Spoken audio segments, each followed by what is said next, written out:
we've talked about some of these, it's the people coming together, it's the prosperity, it's the peacetime, it's the open-mindedness. When trying to apply these lessons, are they actually lessons we can apply, or are they actually emergent properties of the cities that we're looking at? I think to some extent they are lessons that we can apply. If you are a mayor or an urban leader and you want your city to become one of the next great world changing centers of progress that really impacts civilization for centuries to come, you can't guarantee that, obviously, but you can do some things to make it somewhat more likely.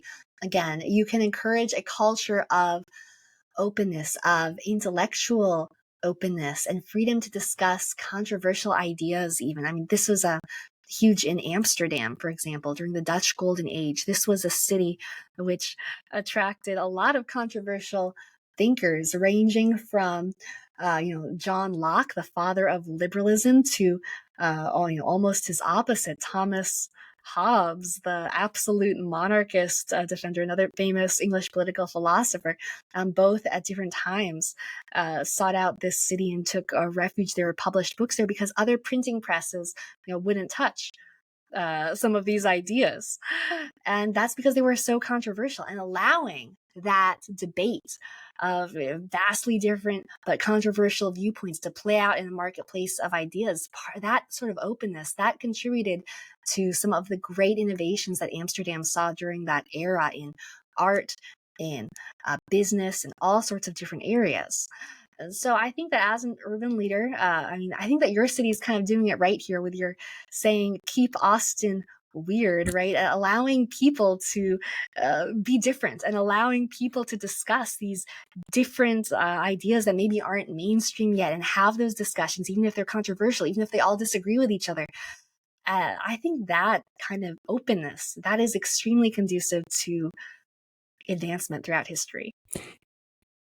How do you, but so much of what we're talking about seems to be serendipity, seems to be emergent. And so the concern that I have sometimes when I see city leadership, and I'll use that broadly, everything from the Yeah. mayor to nonprofits, that when you attempt to steer, especially steer a city in a direction, whatever the direction may be, you are possibly snuffing out some of that serendipity. You're putting walls on it. You're like, oh, Mhm. well, we should be going this way.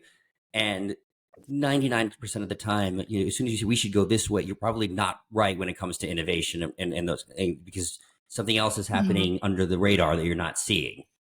So how do you think about balancing that aspect? All right. I think that you cannot truly centrally plan a center of progress. All you can do is try to put the policies and institutions in place to allow people to come to the city if they wish to allow them to engage in experimentation and competition and collaboration, and see what comes of it. But ultimately, it's the people in the city themselves who create progress and define that city's future.